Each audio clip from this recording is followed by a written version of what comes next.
The alarm is still screaming somewhere out there. Every zombie in Knox County probably heard it. And me?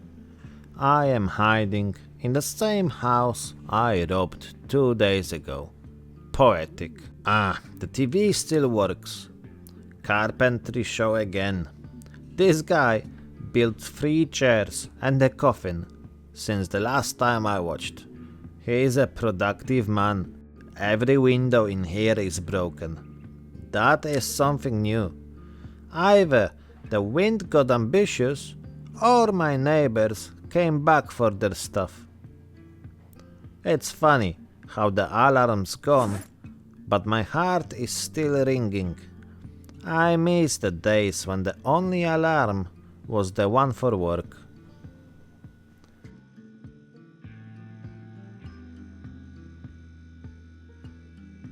Cold corn on the cob. It is funny how in America this counts as a salad. Deep fry it, call it a festival and sell tickets. Alright, break is over. Pharmacy is not gonna get any emptier. Pain is still here and I can't stay hiding forever. Let's see if antibiotics work better than optimism. My grandfather used to tell me about his war. He said the worst part wasn't the shooting, it was the waiting. Days hiding in the mud, just to move 2 meters. And every time he thought it was over, another sound came from the forest. Gunfire, boots, shouting. You never really sleep when the world wants you dead. He was 17 when Germans came through his village. Said they burned his school first. Books everywhere, pages flying like birds that couldn't find place to land. He grabbed a rifle that was older than him and joined a unit that barely existed. He said the rifle jammed every third shot. Still, he called it his lucky charm. I guess we all hold on to broken things. Like me, I've got this hunting knife and a metal pipe. You know, he told me about one night near Warsaw. They were camping in an abandoned barn. They could hear tanks in the distance, metal screaming over the ground. He said they were all quiet, praying, until one guy sneezed. Whole world exploded after that. Bullets through the walls, splinters everywhere, blood on a hay. He said when it ended he was still alive, half deaf, shaking, covered in someone else's brain. He laughed when he told me that part. I didn't laugh. Now I think I understand. Sometimes you're just glad it wasn't yours. His brain landed in my mouth. Disgusting. At least Grandpa never had to worry about that. Zombies weren't invited to his war. He told me once that faces are the hardest thing to shoot. He said you close your eyes when it's too close. I don't have that option. They keep coming. You stop thinking, you just push, swing, stomp, like hammering nails into hell.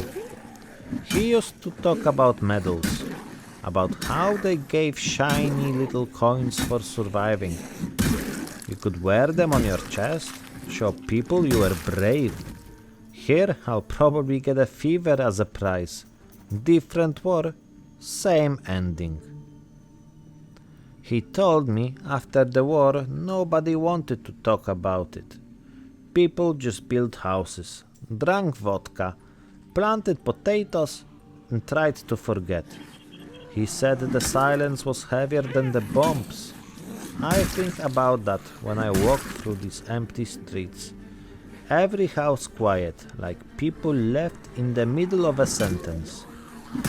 He survived 2 winters in a barn. Ate rats once, he said. Cooked them over a candle and called it Christmas dinner.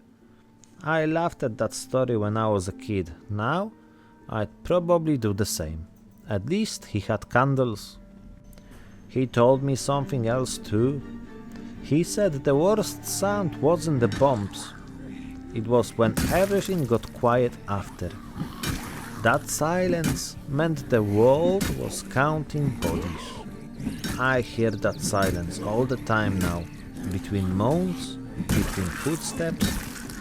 That's when I know I'm still alive, because I hate it.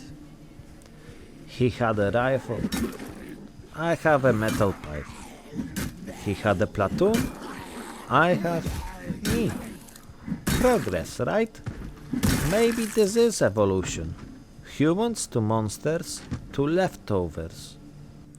He once said, the world never stops ending. It just changes uniforms. I thought that was poetic. Now, it just sounds like prophecy. Enough of the war stories. I am in the pharmacy now. Different kind of battlefield. More pills, less courage. Something is knocking. Great. Nothing says welcome like mystery fists on the door.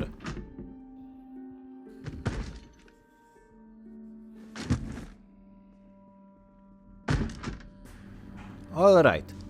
Door number 1. Toilet. No zombies. Just regret. Could use a moment here, but not that kind of a moment. Door number 2. Looks clear. Storage. Maybe shelves, boxes, dust. Smells like expired hope. Wait. Medical supplies. Bandages, painkillers, antibiotics. Finally. I could kiss those tablets if they weren't older than me. Down the hatch. If I die now, at least I will be clean on the inside. And there it is. The sound of gratitude. Alright, I hear you. Knocking like there is no tomorrow. And guess what? There probably isn't. What do you want? Antibiotics too? Sorry buddy. You missed the healthcare plan by about 3 pandemics. Keep knocking. Maybe I'll let you in for a checkup with my pipe. I open the door and yep, customer service. Here is your refund. 3 more. Perfect. Buy 2, get 1 free. 2 punches, free on the floor. Polish efficiency. We used to build ships like this. Okay, too many. Jump first, think later. Grandpa would be proud. Pharmacy trip successful. Side effects may include running for your life. I got the antibiotics. If I make it home, maybe I'll even live long enough to read the label. Finally home.